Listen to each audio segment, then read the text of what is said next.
Welcome to another episode of Storytime with BDD. I'm your host, BDD, aka Brooklyn Dad.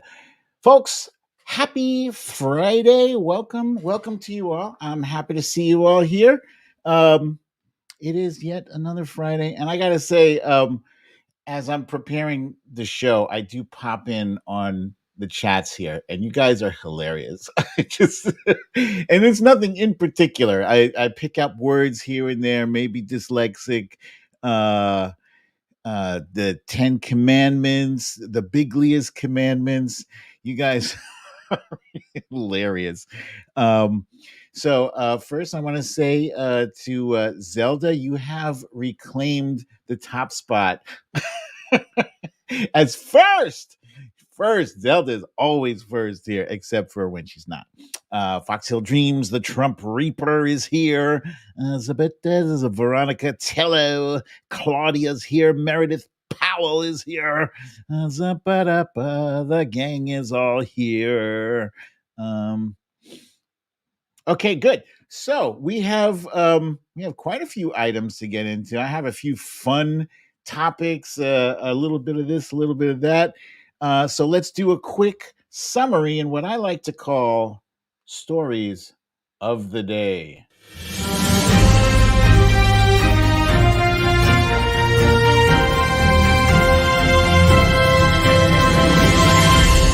Stories of the day. Stories of the day. Okay, let me get serious now. Serious. All right. Stories of the day. So our title for today's show is Baltimore Strong, GOP Wrong, and Bible-thumping Trump. Uh, Probably the funniest topic, I think. I think one of the funniest topics of the week, of the month, maybe of the year, is that Donald Trump has begun selling Bibles. There's nothing more snake salesman than that snake oil salesman than that. And there is a hilarious breakdown by my friend T-Pain, aka T-Pain USA, on the Really American Network. You got to make sure you check it out. I am going to show you a little preview of what he does a little later on in the show. But let's see, what do we have here? Oh, okay. So the big news of the week was the Francis Scott Key Bridge in Baltimore collapsed after a disastrous collision with a ship. The container ship, collided with the bridge and it caused the bridge to collapse. This is wreaking havoc, but our Secretary of Transportation, Pete Buttigieg, is on the case, and we'll discuss more of this and the conspiracy theories abound later on in the show. And as I, as I touched on, Donald Trump's fundraising woes took a very bizarre left turn or right turn into Bible sales. And the Bible is complete with Constitution and the what do you call that thing? The thing that we sing, the national anthem, all that stuff. And last but not least, this is probably my favorite story of the day. Story of the day was that there was a monumentally successful fundraiser held at New York City's Radio City Music Hall, featuring not only President Biden, but Presidents Obama and President Clinton. So it was like a massive trio there, and they raised a historic amount of money in one day. We'll jump onto that in a little bit. Make sure, if you have not already done so, please hit the subscribe button. It's in the lower right-hand corner of your screen. And also make sure you hit the like button. It looks similar to my thumbs up icon there. That's actually not an icon. That is my real thumbs up. And I just wanted to shout out the Really American YouTube channel, RA Media, Really American Media, for hitting 110,000 subscribers. This is a meteoric rise, and it's not a mistake. It's not accidental. It is because the content is fire, and we've got incredible contributors, content creators. You got to check it out. If you haven't subscribed already, please do so. And now, I'm going to switch things up today, make them a little bit different because I was browsing Twitter last night, and I saw what did I saw? I saw Levi jeans trending on Twitter, and it was Levi with two eyes, and it was all caps. I was like, "What the hell is this?" And I saw people chattering about. Oh, and Post Malone was trending, so I went to that, and I saw Post Malone was collaborating with Beyonce on a song on her new country album, Cowboy Carter. And I didn't even realize that it was dropping last night. That's the new thing now, that the artists are dropping these things at midnight. And so there's just a lot of buzz. Holy cow. Thank you, my friend Zelda. Woohoo. Thank you, my friend, for the very kind donation. Thank you so much. So I popped on, and I was like, wow, okay, let's see what people are saying about this. And there was a lot of hype, and I try to screen out the hype, because people who are fans of the artist, they're going to be excited no matter what. I want to really get down to the nitty gritty. Is as good as people are saying. So I did jump onto Apple Music, and I listened, and I'm sold. That shit is fire. It's fire. The album is fire, and it is complete with a bunch of collaborations. She's got Miley Cyrus on the album, as well as Post Malone, and somebody else named, hang on a second, I wrote this down so I didn't forget, Shabuti? I think the name is Shabuti. This is me sounding exactly like Shabuzi. Excuse me, Shabuzi. I don't know if Shabuzi is one of the people on the screen. It's like, look, I'm 56. I don't be listening to all the new music, so but she's also got cameo appearances by none other than country music royalty Dolly Parton, as well as also country music royalty Willie Nelson. I didn't hear either of them sing, right? But it was appropriate to have, first of all, it's appropriate to have Dolly on there because it's Dolly, right? But also because Beyonce did a remake of the song Jolene, Jolene, Jolene, Jolene. Don't hate on don't hate on my singing, because I'm not Beyonce and I'm not Dolly Parton. But anyway, she remade Jolene, and she did it justice. And Dolly appeared on a track just before, like just as an intro to Beyonce. I thought that was, wow, the passing of the torch. And, I was a little bit skeptical. I was a little bit skeptical of this album because it seemed to me like, what is she doing? This is not Beyonce's, that's not her lane. The country music, it's not her lane. It's like the pop, it's like the R&B, but above all, she is a musician. And not only is she a musician, she is very, very talented. And shame on me for underestimating her. I thought it was just like a shameless money grab. But I remember some of my favorite artists had decided to step into a different genre and try their hand out. Like Elvis Costello. Fun fact: Elvis Costello is one of my all-time favorite musicians. He's a singer. He's British, and he did a country album. I'm like, the hell is this shit? But I loved it. It's like one of my favorite albums. It's called King of America. Anyway, long story short, Beyonce did herself justice with this album. whether or not you're a fan of hers, whether or not you're a fan of country music, it is really fun. Let me see. There were some songs here I wanted to highlight. Blackbird. If you're a Beatles fan, you know the song Blackbird, singing in the dead of night. Take these broken wings and learn to fly. Okay. Blackbird, Jolene, Texas Hold'em is fire. Levi's Jeans, very listenable. That's a bop. And my favorite, my all-time favorite album on the song is called Ya Ya. And I don't know if YouTube is gonna is gonna let me get away with this, but I do have a clip that I want to share, and maybe if I share it through YouTube or whatever, let's see. Let's do this share, and let's scroll down here. We're gonna see if this works. Okay, this is Yaya. This is fire.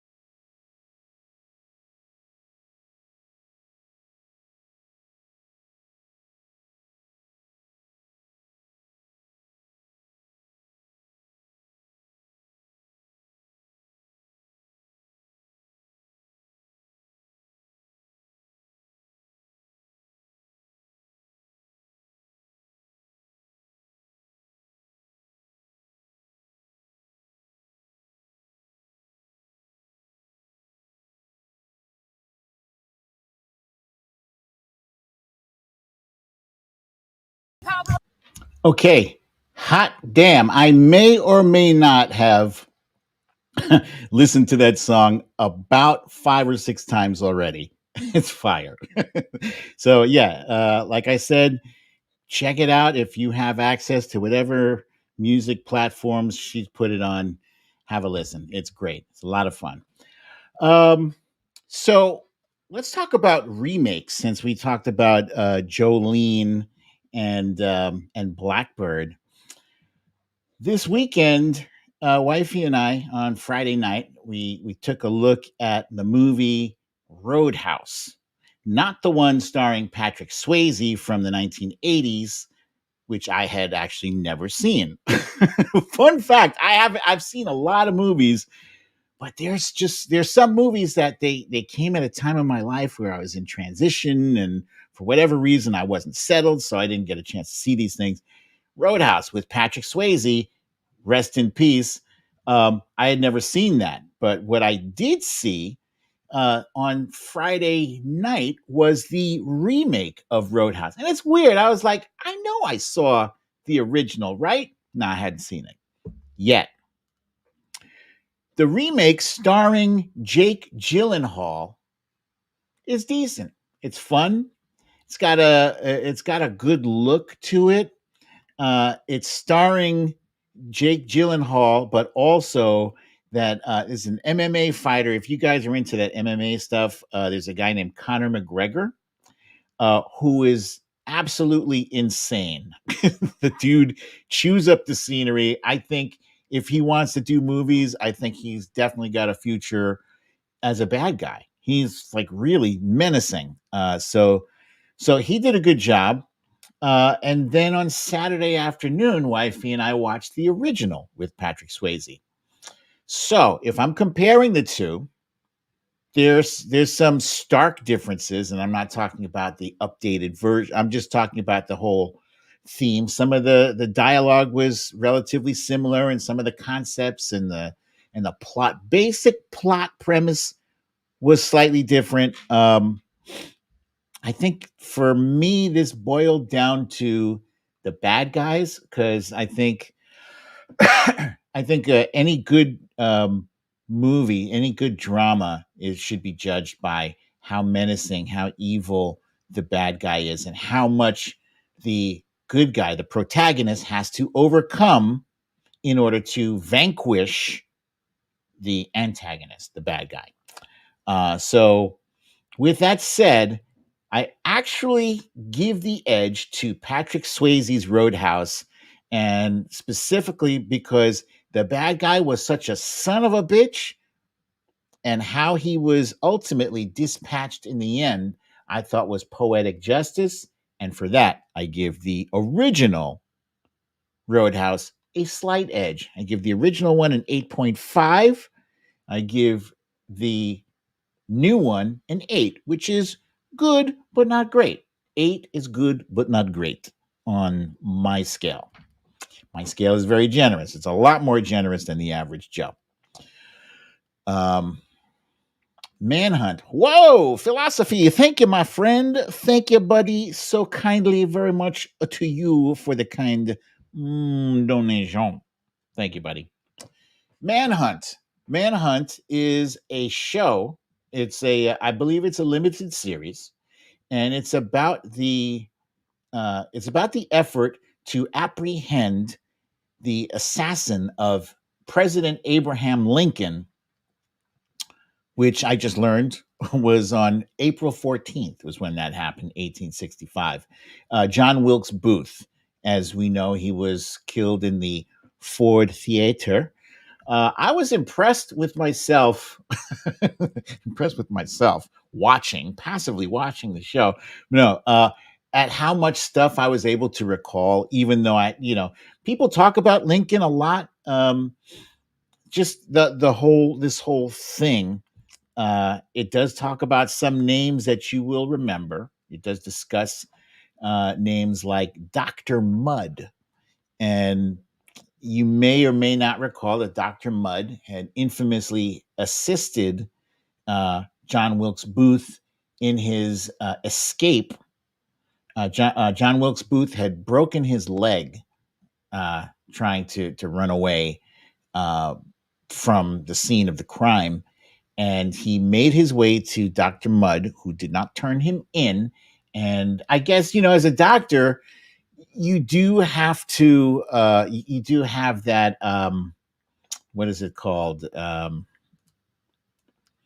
Hippocratic oath. Excuse me. You have the Hippocratic oath, which says, you above all else, first do no harm, and then you have to help somebody, help someone who's sick or injured, whatever, no matter what. So he did help him, but I guess where he went above and beyond in the helping thing turned out that he did show him how to escape and give him a hypocritical. Good one, Trump Reaper. It says hypocritical oath in this case. Thank you very much for that. So yeah, he did give him a route of escape. So far it's very good. The drama is well done. I saw somebody had commented on a post I put up last night saying that they wish that they'd used more the vernacular of the era as opposed to, our contemporary language. But I'm fine with it because sometimes it's laborious to figure out what the hell people are saying. Like back then in the 1860s, people spoke with a lot more eloquence than we do nowadays. And I did want to show you guys just a brief clip, a very brief clip that I found was very interesting because of what was said. Let's go. Here we go. Show ideas. Where is the clip? I know I have it. There it is. Okay. I understand that local judges are in Sam's pocket. That's why I'm hoping the case comes to your federal bench. Right. Lincoln was my president too. Well, then give me the warrant I need to find the men who killed him. Justice is a commodity for millionaires. Sanders is untouchable. This is America. Justice is a commodity for millionaires. Sanders is untouchable. And then the protagonist in this, Edwin Stanton, who is the Secretary of War, he responds, "This is America. No one is untouchable." And at that moment, when he said that, I felt like he was us, with rose-colored glasses on, saying, "No one is above the law." Next. America. No one is untouchable. You want to get Sanders? You stop his financial streams. You think that will make you a hero? Go ahead. I could find this on Wall Street in broad daylight, and nothing would happen to me. Or I could shoot a man in the middle of Fifth Avenue and not lose any voters. Couldn't get a Yeah, so I thought that was really, really interesting. You know, it's like, wow. Particularly the part about millionaires, you know, justice is for millionaires only, you know, because I kind of felt like that this week when we learned that a certain somebody had his fine or the bond amount of his fine reduced. And I thought that was some bullshit. And so did a whole lot of other people. All right, so where were we? Manhunt, yeah, and this is available on Apple TV. If you have it, watch it. It's a good show, very good. It's got 5 episodes in the can so far, I think, or 4 maybe. Next up, there is a show on Cinemax, not Cinemax, Max, which is HBO. Why do they have to do that? Why do they have to do that? And it's Who's Talking to Chris Wallace, and it's starring Chris Wallace is interviewing Larry David, and Larry David is hilarious. He's hysterical. You guys have probably already seen the clip that's been circulating on Twitter, where he refers to Trump as a big baby, and he goes on a mini rant about it, and then at the end he's like, you know, other than that, you know, I'm not affected by it at all. Yeah, no, Trump Reaper, HBO is no longer called HBO, it's called Max. It's ridiculous. So strangely enough, I was not able to find, I know usually on this Friday show with you guys, I like to find a show that wifey and I are going to watch, a movie, a new movie that's out.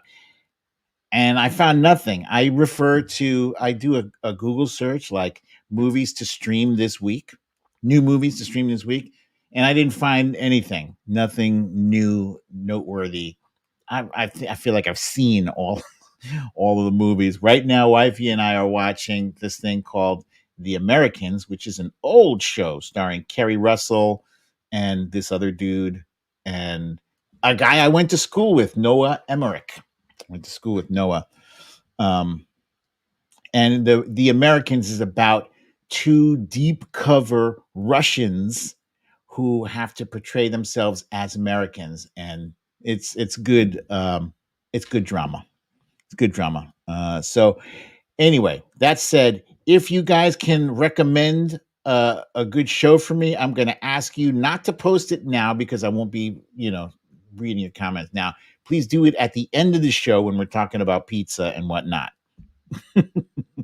Okay, let us continue. Let's move on with some quick hits. I haven't done quick hits in a while. All right, first up, who's been disbarred lately? I hate the fact that I tweeted earlier today, like, I like the fact that I don't know the names of President Biden's lawyers. Sadly, I know the names of way too many Trump lawyers. It's insane. And nobody should know this many lawyers for a current or former president. John Eastman has been disbarred. Yeah, it's official. Finally, he's been disbarred for the role that he played in Donald Trump's coup attempt. The coup attempt on January 6th. So sedition has consequences, folks. I am curious to see. And here's what's interesting. I've been waiting this whole time to find out when Rudy Giuliani is going to be disbarred. I don't think he's been disbarred yet.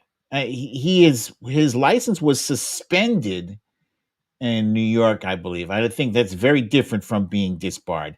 Correct me if I'm wrong. You know, I don't mind being corrected. I like the accurate information.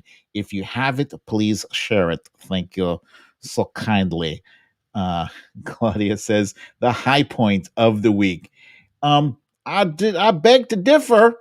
Beg to differ. We had some other high points, but actually some very, very high points. We're going to get to that. This was a low point.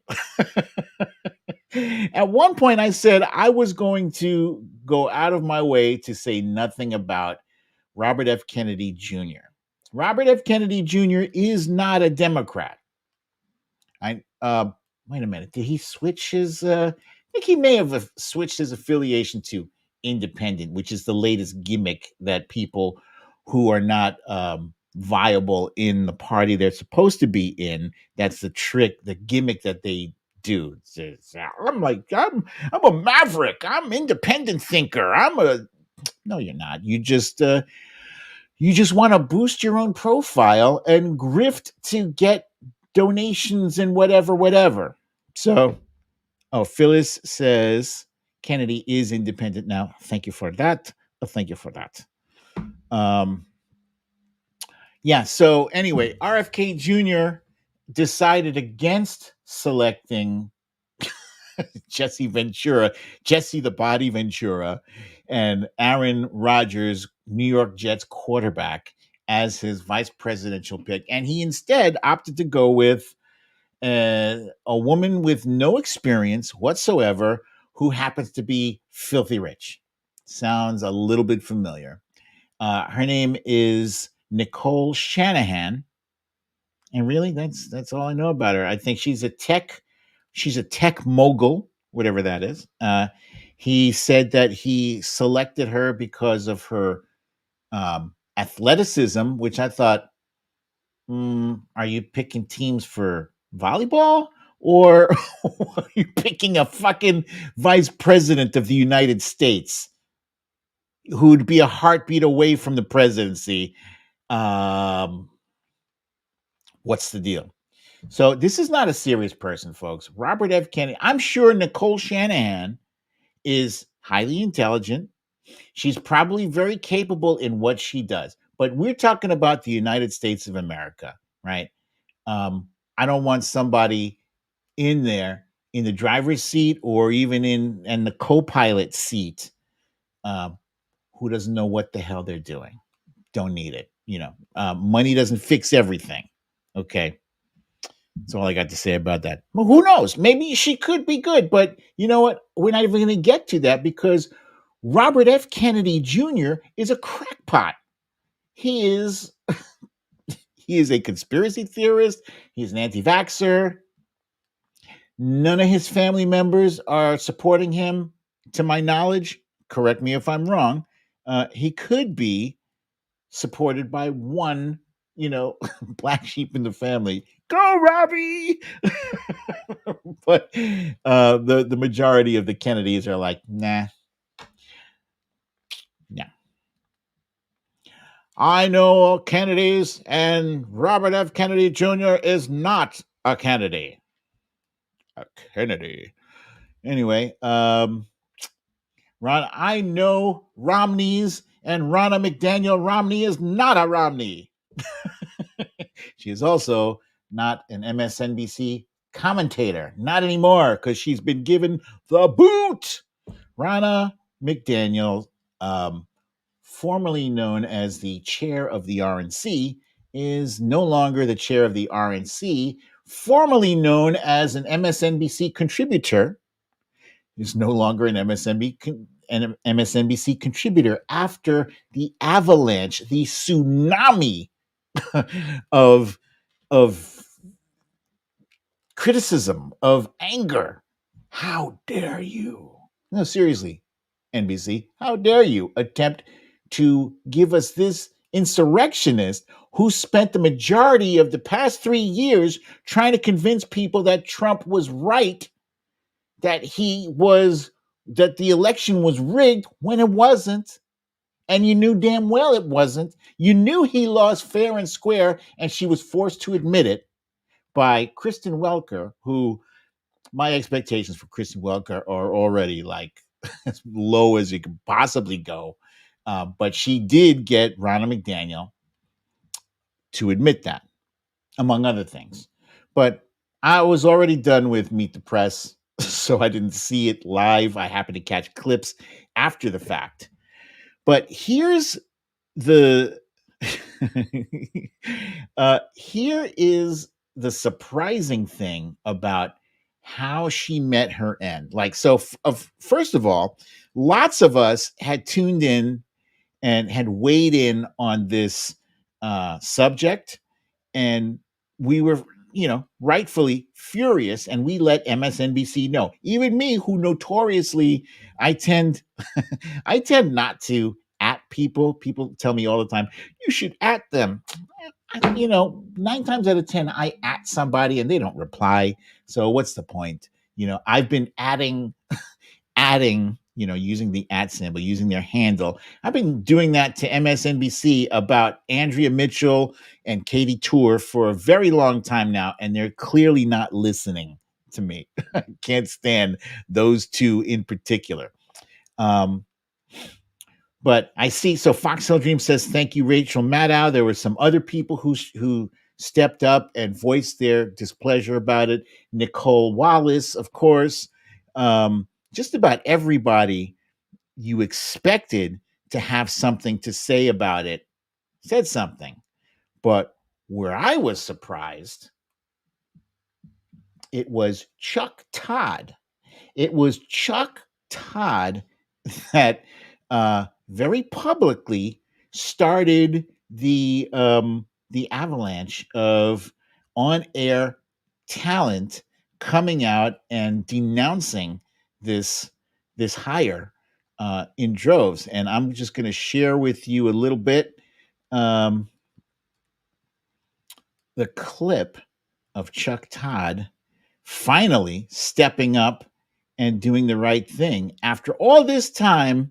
Now you're making me have to take back what I said about you, Chuck. No, I'm not going to take it back, but let's have a listen to what he said. Dive right in. What were your takeaways? Look, let me deal with the elephant in the room. Yeah. I think our bosses owe you an apology for putting you in this situation, because I don't know what to believe. She is now a paid contributor by NBC News. Well, I have no idea whether any answer she gave to you was because she didn't want to mess up her contract. She wants us to believe that she was speaking for the RNC when the RNC was paying for her. So she has credibility issues that she still has to deal with. Yeah. Is she speaking for herself, or is she speaking on behalf of who's paying her? Once at the RNC, she did say that, hey, I'm speaking for the party. I get that. That's part of the job. So what about here? I will say this. I think your interview did a good job of exposing, I think, many of the contradictions.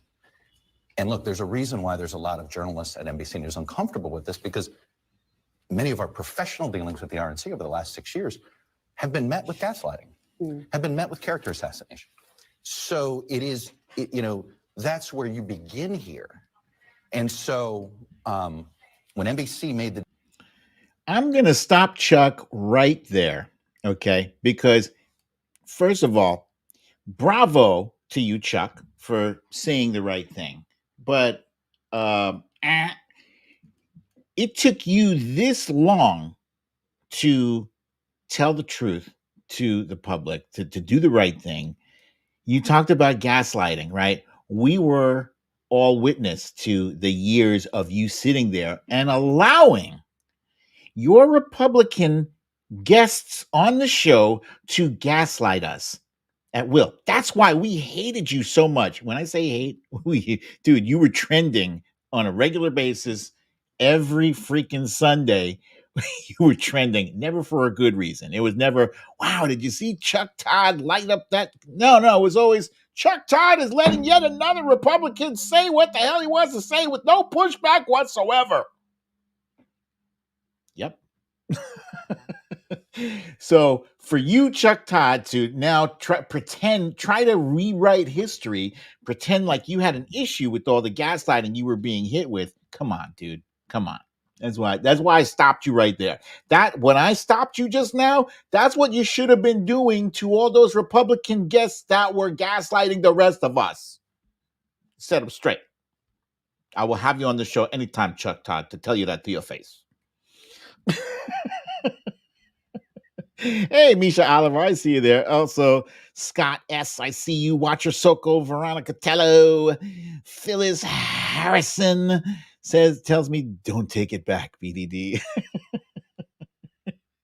Let's see, Lynn B, Lulu Girl. I like to catch up with you guys and give you shout outs because I appreciate you so kindly. All right. Where was I? I was talking about Chuck Todd. Chuck Todd's dumbass. Let's put this back up here. So yeah, good riddance, Ronna McDaniel. Let's move on to what I think was probably the highlight in a week full of highlights. This was astounding, actually. There was a special election held Democrat Marilyn Lands won a seat in the state house in Alabama. She flipped that seat in Alabama.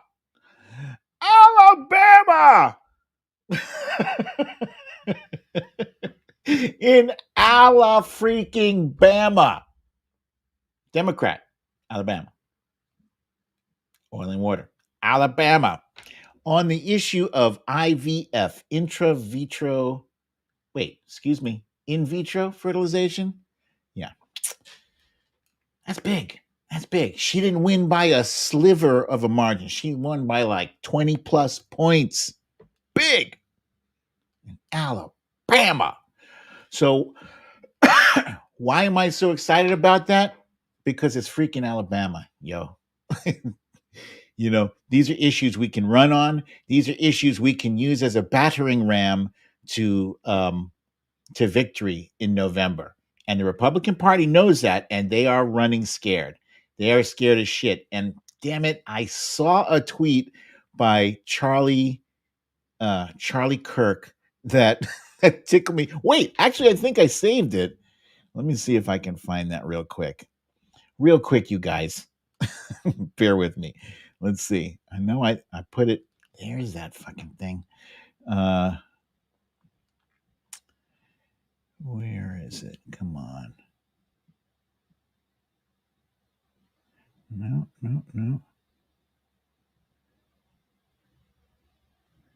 Anyway, I can't find the tweet. Of course I can. I'll be able to find it later, you know, when I'm in the bathroom or something.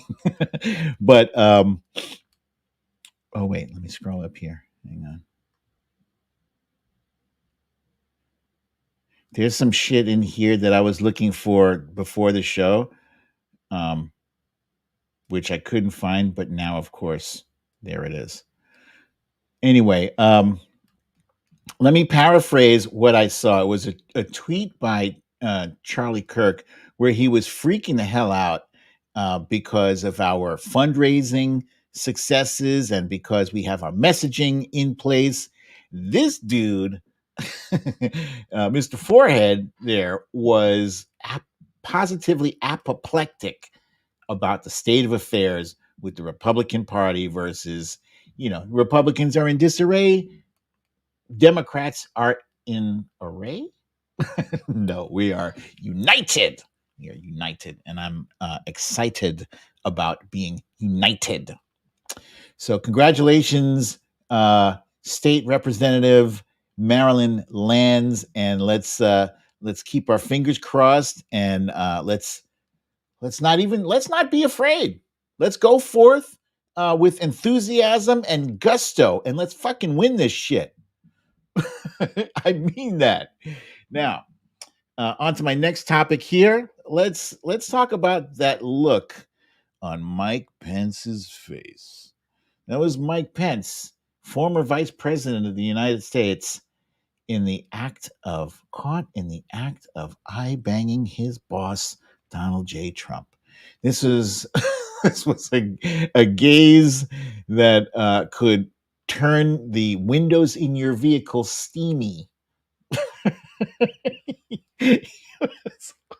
Always looking at Donald Trump with such admiration, with such gusto, but Mike Pence is no longer Team Trump. He will not, and he announced this last week, he will not endorse Donald Trump for president. That's huge. That's huge. We have seen so many huge things. I think we're developing like a callus to to things that are pretty like just weird, bizarre, unprecedented. I'm running out of adjectives, but that's pretty unprecedented when a former vice president will not support his former boss, his former president. And it's unprecedented because the guy that he would have been normally been supporting is under indictment. Not one, not two, but 91 indictments. The guy almost got him killed, hanged by an actual gallows. By an actual gallows. And there were people in the Capitol building. First time ever. People in the Capitol building shouting, "Hang Mike Pence," smearing feces on the wall, beating Capitol police officers, beating them with flagpoles and fire extinguishers. So I shouldn't be surprised that Mike Pence has finally come to his senses and saying he can't endorse him. I wonder if this means, and this is going to sound crazy, but you'll know why I'm saying this. I wonder if this means that Mike Pence is actually not going to vote for Trump either. And you might think, of course not, Brooklyn Dad, but that's not an of course not question, because this Republican Party is so cowardly. It is so lacking of intestinal fortitude. It is so spineless that they can't even confront this motherfucker for threatening judges. Let me see if I got that slide right. No, of course not. We're going to get to the threatening of judges later. I'll remind myself. But for right now, Donald Trump is in bad shape because he's not able to fundraise like the Democratic Party is, and the Biden campaign in particular is. The Biden campaign has some serious cash on hand. It has $71 million in cash on hand, whereas the Trump campaign has twice as much. Reverse that. The Trump campaign has 33 million cash on hand, whereas the Biden campaign has twice as much, more than twice as much, with 71 million. There we go. My thoughts was confused.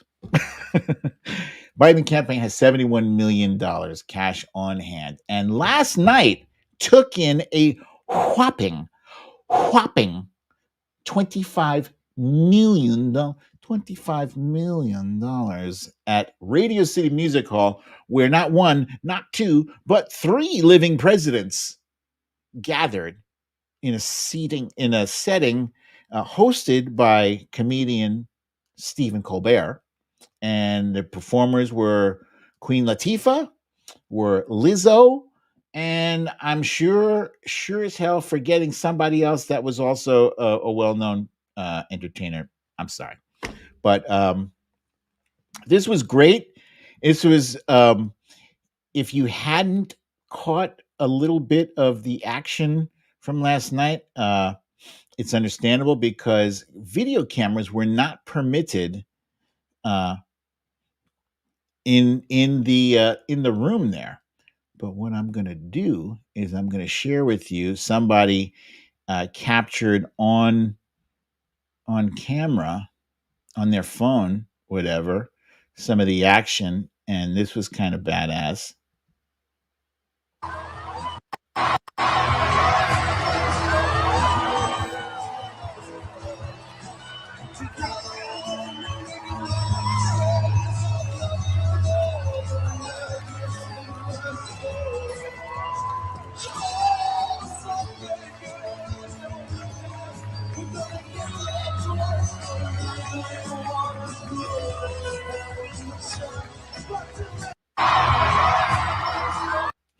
I'm imagining that that moment when President Biden leaned in to say something to President Obama. He probably said, "This is a big fucking deal." I'm sure he did not say a BFD. He said, "Big fucking deal." That they came up out of the ground. That was very cool. Cool entrance. Baby, we were born to run. Yes, that was Bruce Springsteen, the boss. Spectacular. And you know, not only what did it show enthusiasm and energy. There was a moment actually during the show when some protesters of the war in Gaza, they made their presence known. And I've witnessed that myself, being at an event where the protesters will take over, and they end up ultimately being escorted out. But sometimes it's a little bit prolonged, and it's clear that they are not there to communicate a message. They are just there to disrupt, which that's part of our democracy. That is part of what makes it work, that people are allowed to voice their opposition, voice their resistance, their displeasure with how things are being run. And I do support the protesters of what's happening in Gaza right now. I think it's heinous, it's hideous, it's horrendous. Personally, I think we need to stop funding Netanyahu. I think I would word it like that. I would specifically word it: stop funding Netanyahu. Right? It's a difference, and it may be semantics, right? But by continuing to aid, to send weapons, to send money for weapons to Israel, you are helping Netanyahu. You're not helping the Israeli people, because the world community is sick of what they're witnessing. You're not helping the hostages. You're not helping the Palestinians. You're only helping Netanyahu prolong what is going on. Netanyahu has no regard for the civilians who are being harmed. They are on the verge of famine, of a massive humanitarian crisis, rarely seen, and he doesn't care. He said that he is going to go into Rafah and finish the job, which is what Donald Trump told him: finish the job, which is their way of saying kill the rest of them. That's what they're going to do. So, the United States is not supposed to be party to that.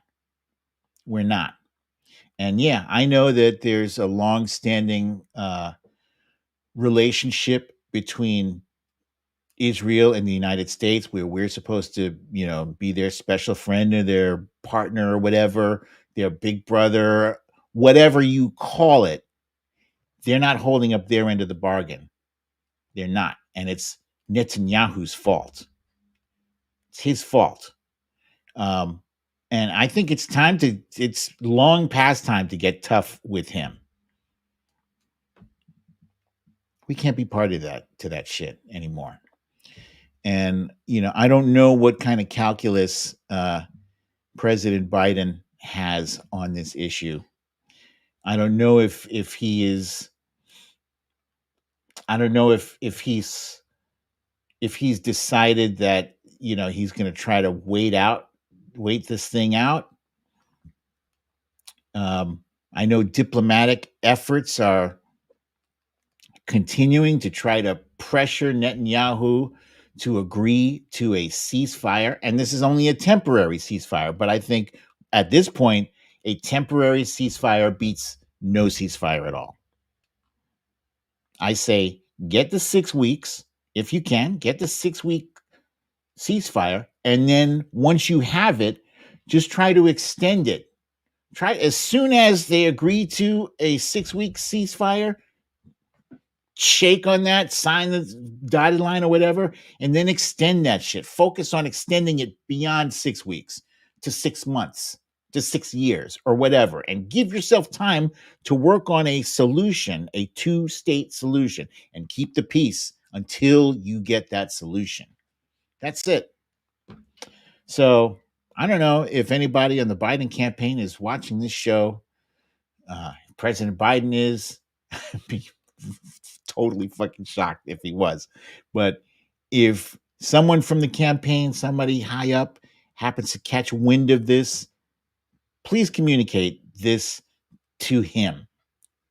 Stop funding Netanyahu. Stop funding him. Stop fucking around. And let's get this ceasefire done. We can't be party to this anymore. We cannot let American funds be used for what Netanyahu is doing. It's that simple. Okay.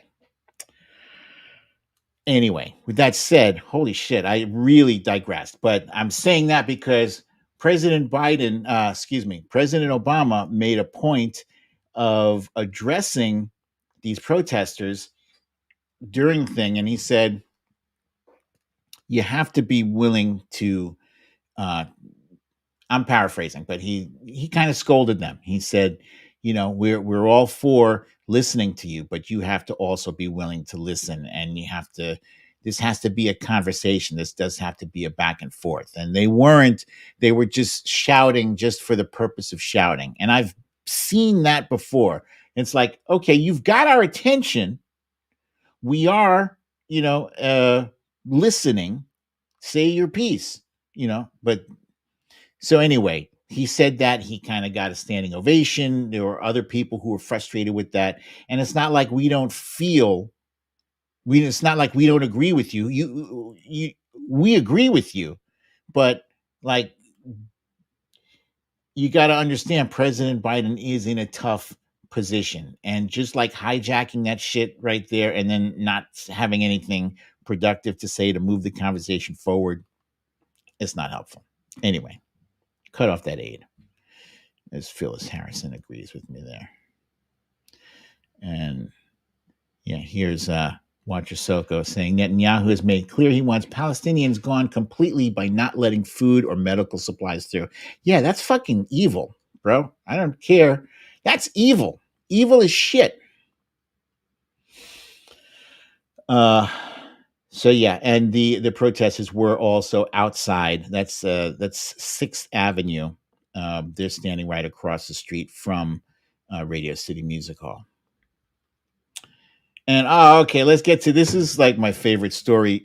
This is my favorite story of the week. Donald Trump is selling Bibles for $60 each, and it's pretty.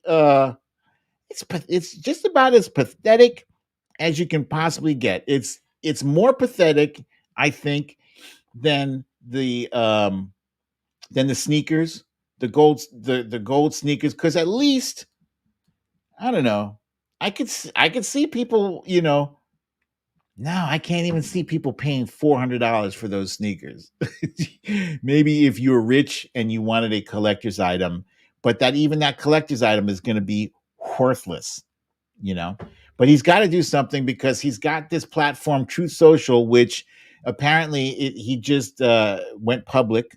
So it's on the NASDAQ. It's trading at DJT, right? That's the thing that is trading on DJT, and the value of it like skyrocketed. It was up like 60% or something, but nobody expects it to stay that value to stay up. Even, the most hardcore Trump fans, if you don't know that shit is going to drop like a rock, then I don't know what to tell you. But anyway, I posted something yesterday saying that, I think that these $60 Bibles are way overpriced by about $59. And then I asked, what would Jesus charge? Jesus wouldn't charge anything because he's Jesus Christ. And he wants you to read all about him in the good book. And it's too funny. Earlier this week, after this, people were bringing up the episodes when people would ask Donald Trump, what's your favorite excerpt from the Bible? Oh, so many. I can't even choose. You don't have a favorite excerpt. You probably haven't even read one page. Nobody has seen him willingly enter a church for anything. Joseph Biden goes to church every freaking week. And you don't see it because it's just something like people go to the bathroom. Joe Biden goes to church. He just goes to church regular. That's who he is. Donald Trump, it's a big deal if he appears at a church somewhere. But my buddy T-Pain did a hilarious bit on him, and I absolutely have to share this with you guys because this is funny as hell. Let's see, share, show. Where is? Yeah, here we go. 60 seconds or less. Volume. Here we go. My favorite book. It's a lot of people's favorite book. Trump has so many Bibles, and heck, it's his favorite book. Don't it give you a warm feeling deep down to know how important it is to him? After a long night of hate tweeting, Trump likes to nourish himself on a chapter or two from the Book of Life, along with 2 Big Macs and a bucket of chicken. Now, truth be told, the Bible is so important to Donald Trump that he keeps a copy of it by his bedside table. Let's rewind all the way back to 1990 when Vanity Fair reported that Trump's former wife, the late Ivana Trump, had told her lawyer that Donald Trump occasionally read from a book of Hitler's collected speeches, My New Order, which he supposedly kept in a cabinet by his bed. And a friend of Trump told the magazine on the record that he had given Trump the book, saying he thought Trump would find it interesting. Hitler's speeches, Bible, it's close enough for MAGA. My favorite book. It's a lot of people's favorite book. All right. That is T-Pain USA. There's a whole lot more of that video if you go to the Really American page and check it out. That dude, T-Pain, is hilarious. I love the way he puts his thoughts together. He's very clever and very funny. Check it out. And let's see. Okay. So as I said earlier, I mentioned that Trump had threatened or attacked a judge today. No, not this judge, although he has attacked Judge Engoron in the past. It's hard to believe that if I say to wifey, if I say, Donald Trump just attacked a judge, she has to ask which one. Because he's already attacked Judge Engoron, and he was slapped with a gag order. And these gag orders are useless. They don't do anything, really. They don't prevent him from opening his yap. So what is the point, actually, if these laws, if they're just empty threats? Where is the accountability? If you impose a gag order on me and then I violate it, my black ass will be in prison within the hour. Judge Engoron is the one who imposed the 365 million, but then it ended up being a total of $464 million with all the interest and fees, whatever, on top of it. And then a New York appeals court reduced his bond to $175 million. And I don't get it. You know, when I was talking earlier, when I showed you guys that clip from the show Manhunt, where they say justice is for millionaires, case in point, you know, he is using his wealth and his knowledge of the legal system to game this whole thing out. And we are not equipped. Our justice system is not equipped for dealing with this perfect storm of dirty tricks, dirty legal maneuvers that are legal. Actually, they're all legal. And he's loopholing his way into delaying the hell out of this shit until the election. So I'll say it again, you know, there is no magic wand to, you know, to put him in prison. We're going to have to buckle down and get everybody we know to vote, and defeat him so that then his ass can be put in prison. But yeah, so he did attack another judge today, not Judge Engeron, but Judge Juan Merchan. This is the judge involved in the hush money case. So many cases. It's the hush money case. And he didn't just attack Judge Merchan, he attacked his daughter as well. Called her by name. Called her out by name using his soon to have its bubble popped Truth Social app. So Veronica Tello seems to think that Judge Merchan is cute. Do you guys agree? It's totally irrelevant, but it matters. But Meredith Powell says every vote matters. Marie from New Jersey says yes, very handsome. Okay, let's keep it moving here. Republicans are leaving the Republican Party left and right. These are two Ken Buck has already left. And for crying out loud, I can't remember the guy on the left's name. I should have written notes for myself on this, but he is about to leave. And he really put the screws to the Republican Party. Marjorie Taylor Greene is livid that he said that he is not leaving until, or he set his date for departure as April 19th, which is just long enough so to keep his seat out of reach. Mike Gallagher. Thank you guys. Scott S. and Claudia and Veronica Tello and Lynn B. Thank you guys. Yes, Mike Gallagher is leaving, but not officially until April 19th, which means that seat cannot be filled, which is hilarious as hell. But it's not just these guys, but it's also voters. And I saw this guy the other day, Texas Trey. Texas Trey is his name. And I thought what he had to say was absolutely brilliant. And let me just let me pull that up here. Wait, no, not there. Let's do this.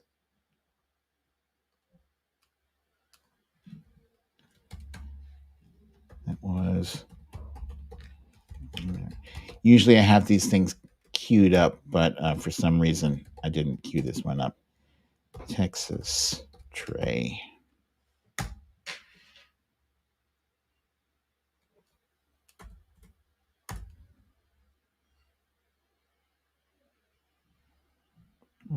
No, that's not it. Let me just go to. Give me a second, guys. My apologies to you. Oh, there it is, right there. Okay. I thought this guy was very impressive. He is extremely intelligent, which it's sad that surprises me for Republicans. But there are some, believe it or not, there are really some intelligent Republicans out there. And sadly, they've just been kind of, overpowered by the louder, more shallow MAGA crowd. Here it is. Coming up through life and voting straight ticket Republican was something I did more or less out of, I felt it was my patriotic duty, if anything else. And coming into 2016, when Donald Trump was running, my vote for Trump wasn't so much a vote in support of him as it was a vote against Hillary, if you will. She didn't have anything to offer that necessarily appealed to me. I felt the election was hers to lose, and the whole thing seemed to be at least pretty much sewn up as far as everybody thought, including her. And I was very shocked to learn the next day that he had actually won when I really didn't think that he would. The issues, suffice to say, were things I just never really paid attention to. I want to hear what you have to say about that, but now I'm curious about have you had an evolution of thought as it relates to Hillary Clinton now in the wake of all of this? Yes, absolutely. And the irony of it is she was absolutely right. She was absolutely right about everything. I just want to put a point on that. This former Trump voter said that Hillary was right about everything. I think, wow.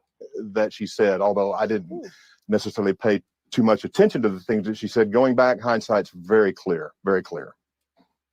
You hear about the concept of choosing one's battles, but that seems to be quite the disconnect for you and many voters in terms of the battles that are prioritized in a lot of spaces. You're actually now ringing the alarm, though, and you're talking about this election. It's about, 220 something days away at this point. You're talking about it as being a kind of watershed moment for this country.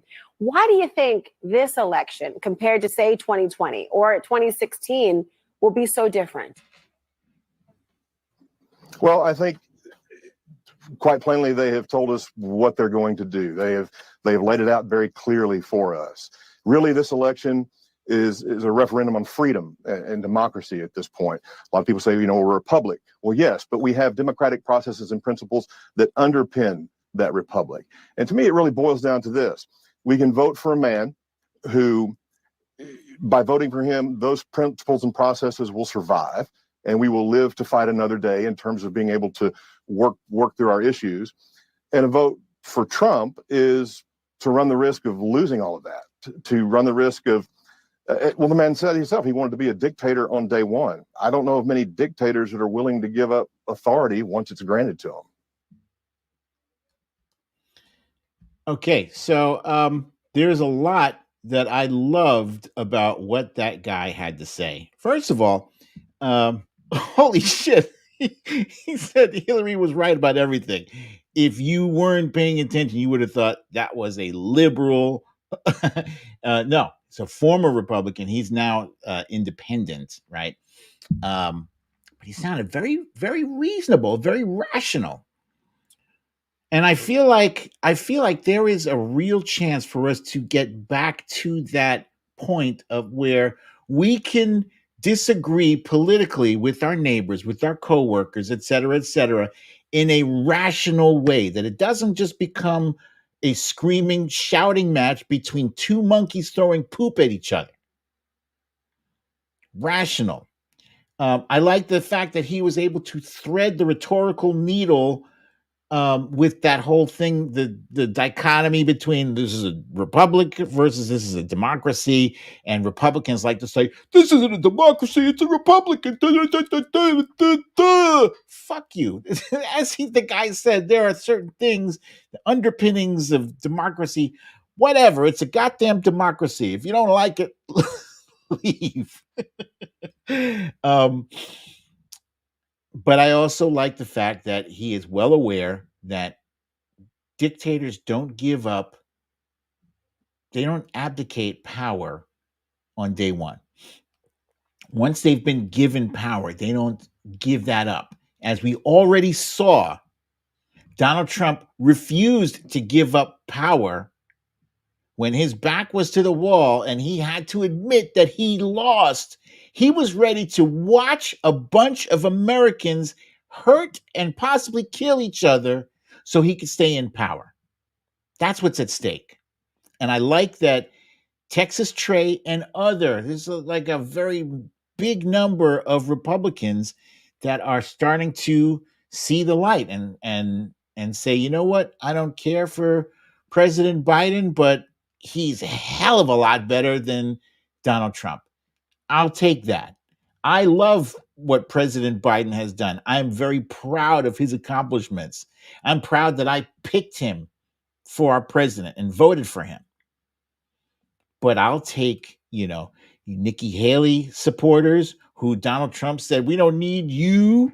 We don't want you. If you donated to Nikki Haley, we don't need you. We have enough. Really? You're not even trying. That idiot is not even trying to expand his base. He's turning voters away. He's telling them not to use mail-in ballots. I personally, I see, hi, Diane London. I see you there, my friend. I see a repeat of 2020. Only hopefully, I hope it's even by an even bigger margin. I hope, because this MAGA shit needs to be repudiated. Trumpism is fucking ridiculous. Let's talk about the disaster in Baltimore. This is not a small thing. I'm not going to show you guys the video because I'm sure everybody by now has seen the collapse of the bridge dozens of times already. And it was pretty remarkable. I mean, the way it fell, when I first saw it fell, it didn't even look like a real bridge. It didn't even look like the joints of that bridge were fused together. It looked like it just came apart easily at the seams or whatever. That was bizarre to me, that it broke apart into so many pieces. I thought was weird.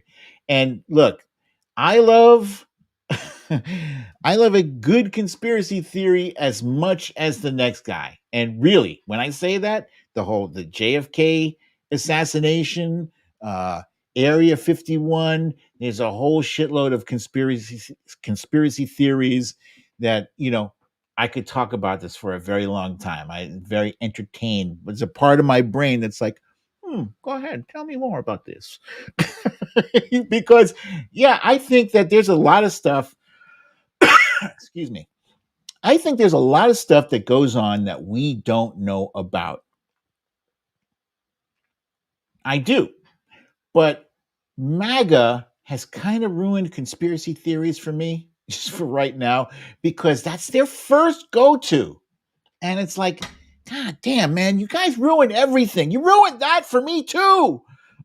It used to be fun, but now when I see conspiracy theories online, I'm like, I can't even enjoy this shit, because clearly it's coming from Charlie Dickhead Kirk, who thinks that, something nefarious happened, when we can see with our eyes this was a ship that crashed into the support thing and it just kabing kaboom. But there's so many goddamn ugly conspiracies that happen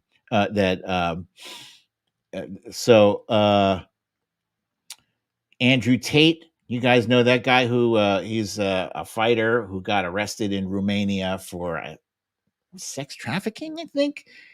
He thinks it was a cyber attack. Maria Bartiromo, who at one point was a respected, let me put air quotes, respected journalist for Fox News, Maria Bartiromo said it was due to border policies. Utah State Representative Phil Lyman said that he blamed it on DEI, diversity, equity, and inclusion. Come on.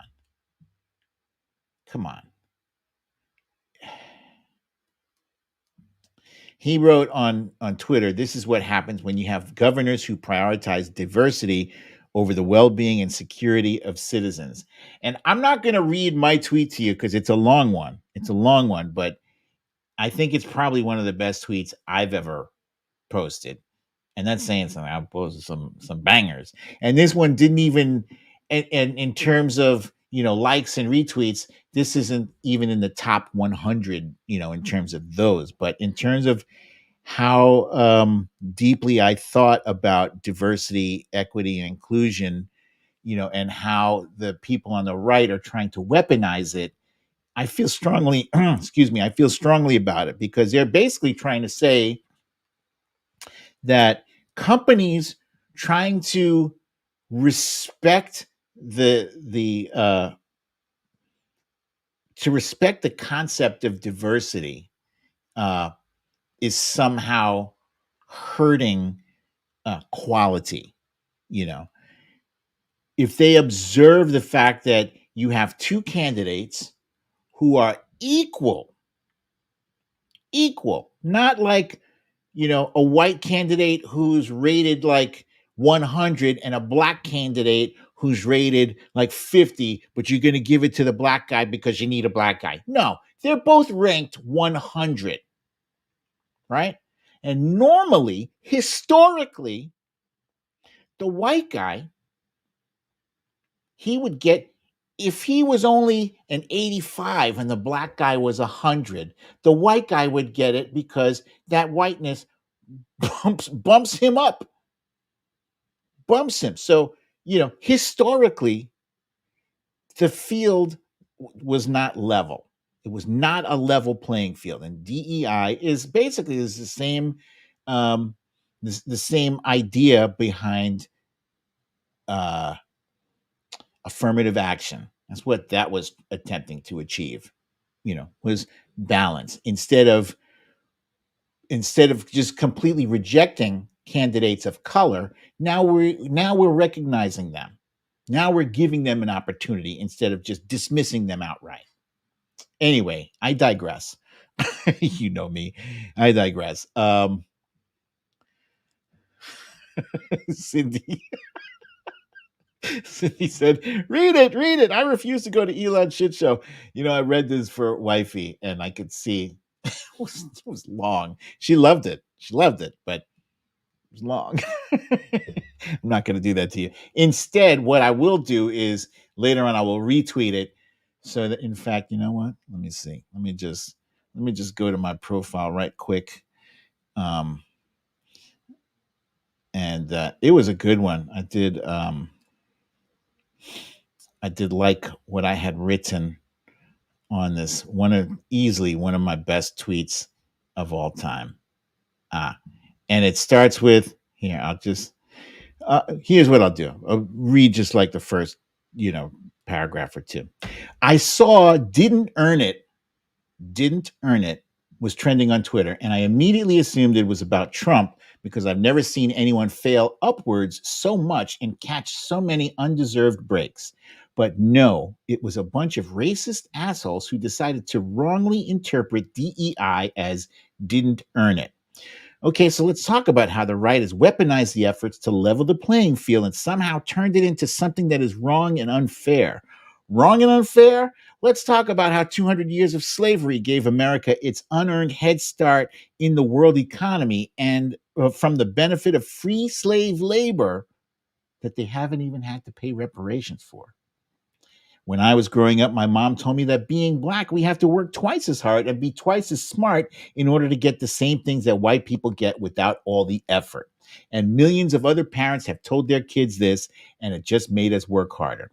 And then I go on, et cetera, et cetera. So I've just retweeted it. I can't read this whole thing to you. It's good, but it's long. So, you know, it's something that, you know, you sit down and you have your coffee and you read that. Oh, Brooklyn, Dad, you'll fire this one here. Okay, so anyway, I was talking about the conspiracy theories, and that's how I got, you know, off the track onto DEI. There's no conspiracy here. It was just a horrible accident that resulted in the loss of life. There were construction workers on that bridge, and they haven't even found all of the bodies yet. And this accident is going to affect tens of thousands of jobs, people who use that bridge going to and from work every day, people who use that throughway, that water passageway, use that every day. The shipping, the container ships, that is one of the biggest ports in the country. Actually, it gets a lot of excuse me, a lot of commerce goes through there. So this is something that's not going to be a quick fix. It took 5 years to build that bridge. So people were asked if it was going to take less than 5 years to build it. Nobody can be sure. I would like to think that you want to build this thing correctly, not quickly. Sometimes you can do both, but I think when you have a bridge that is completely collapsed, you want to make sure that the thing that you put up there, has proper guards in place so that it doesn't happen again. Like, for instance, was there anything around the support thing to prevent a ship of that size from just ramming into it? Something needs to be done about that to prevent that shit from happening again. This is funny. Meredith Powell says, maggots find conspiracies in their morning dumps. Too much water. Biden, deep state, Bud Light.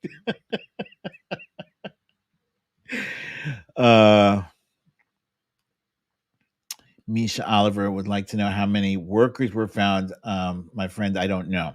And if anybody knows what the current number of found workers is, please inform us in the chat. Appreciate you.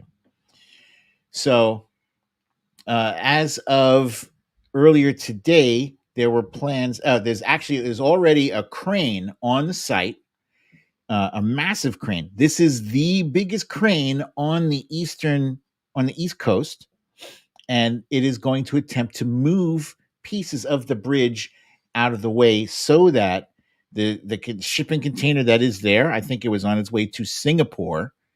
Veronica Tello says 4. Monique Lee says 3. And wait, and then she says that's 2. Okay, so 2 or 3 workers have been found thus far, and that's a tragedy for the families. I can't even imagine. Monique says 4 still missing. I can't even imagine if one of my loved ones was on their way home and then they didn't make it and they never found them. I'd be just beside myself, just incorrigible. So that is awful, awful, awful. So there's a crane there trying to remove the larger pieces of the fallen bridge from the waterway so that ships can get through. There are 4 more cranes, massive cranes from, I believe it's the U.S. Navy is sending 4 massive cranes to assist in the operation there. So this is right, Cindy C. Thank you for this. Cindy's saying they found 2 the first day, 1 unharmed, 1 in serious condition. That's right. 2 others were found. 2 others were found in their work truck. That's terrible. Terrible. Thank you for that, Cindy. Veronica Tello says, I want Bartiromo to retract all the crap she spewed. I'm going to say, I think the exodus, the sudden exodus that we are seeing, people leaving the Republican Party, I think, excuse me, I think it has as much to do with their inability to get anything done. Like the members of the House is just a clown show right now. And yeah, you can be MAGA all day long, but at the end of the day, once you're tired of owning the libs, which by the way, they're not owning the libs. President Biden is not getting impeached. The Republicans are owning themselves. So when you get tired of the novelty of that bullshit, your investigations that go nowhere, you're going to turn around and look at your representative and say, what work are you actually getting done on my dime? Because these guys, they're not poor. These congressmen, they make $174,000 a year. That's huge. That's huge. And to do what? To grandstand? To tweet? to, you know, to make an outrageous speech. So it's not just that is turning off voters, but I think it's the unseriousness. It's the dabbling in conspiracy theories and the ghoulishness. Donald Trump took the death of an NYPD officer yesterday. I think his name was Jonathan Diller. This is a guy who says we have to get back to law and order, but he's thumbed his nose at law and order. He is playing the game. He is avoiding accountability himself.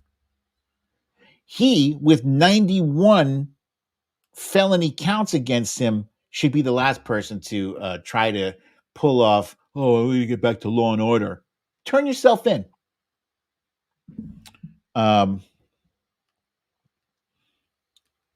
He had the audacity to show up at this police officer's wake and then used it to make a campaign speech, which is just, that's gross.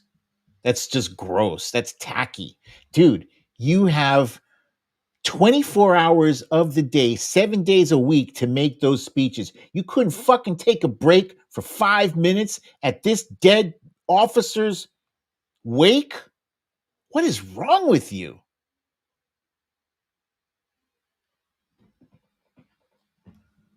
That's sick. And then today we learned that Brian Sicknick's father was not impressed with Donald Trump's little publicity stunt at the thing. And let me just read to you what he said. He said, his name is Charles Sicknick. He says, he makes sure he gets his face out there. The guy's a criminal. He's the reason my son is dead because of the riot at the Capitol. He's a publicity hound. Trump does whatever will get him votes and helps Donald Trump. There's nothing good about that man. This is the dad who is still mourning the loss of his son.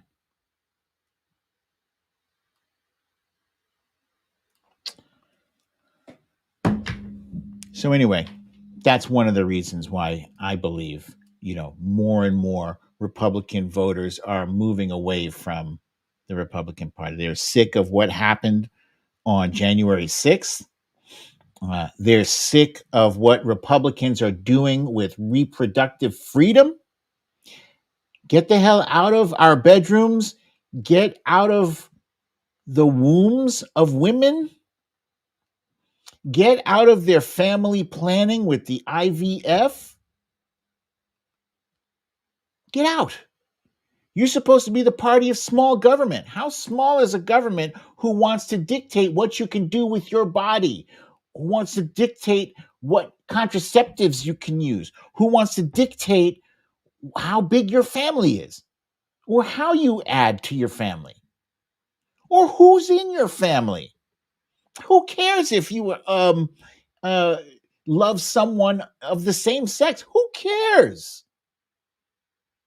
So, yeah, I think there's a not insignificant number of Republican voters who are like, you know what? I'm done with this bullshit. So, that's my rant. That's my story, and I'm sticking to it. Folks, that is all I got for you for today. Thank you for joining me for another wonderful episode. I think it was wonderful of Storytime with BDD. I'm your host, BDD, aka Brooklyn Dad. Okay, now I'm going to ask you, I hope you wrote down your suggestions for new movies that are out, new, and just so you know, my preference is for action adventure. Those are my favorite movies, action adventure, but I will watch a drama if it's good. If it's good, wifey and I love horror movies, but wifey doesn't. So I'm not interested. I'll watch that by myself, but I'm interested in a movie that wifey and I can watch together. The Holdovers. We saw it, loved it so much. Veronica Teller wants to know if I saw the woman who got up at a Trump rally and went off on him. I did not. I didn't see it, but I would love to see it. I don't know. Maybe you can send me a link. Maybe I can watch it. Thank you for that. Thank you for this. I do plan to enjoy the pizza too. Thank you. Let's see. I'm looking for looking for suggestions of a thing to watch tonight. The Wages Fear. The Wages Fear. I don't know that one. Cindy C says, watch Carnival Row. She says that every week. I will. Oh, the Wages of Fear movie. Okay. As long as it's not a horror, we might be able to do that. We did see Barbie. Loved it very much. I actually watched it twice. Promising Young Woman, fantastic movie. Carey Mulligan. Let me just type that in. Promising Young Woman. It's a 2020 film starring Carey Mulligan. She's wearing a nurse's uniform, wickedly smart, tantalizing, cunningly, and living a secret double life. That looks interesting, intriguing.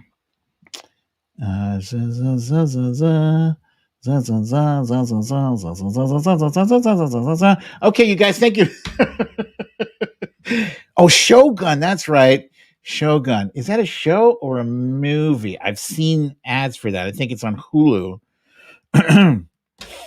Okay, guys, thank you so much for joining me for another episode of Storytime with BDD. I'm your host, BDD, aka Brooklyn Dad. If you have not yet gotten your shot, what's your problem? Do it. Do it because I said to do it. No, do it because you care about yourself and your family and your health. You want to be healthy. You don't want to catch the. Actually, we now know. We now know that it does not prevent you from catching it. It does prevent you, in most cases, from death. Which that's the most thing you want. The most you want to do. The least you want to do is avoid death. The very least. Okay, so keep your social distance 6 feet or better, and I will see you guys here, same time, same place. I love you all. Peace.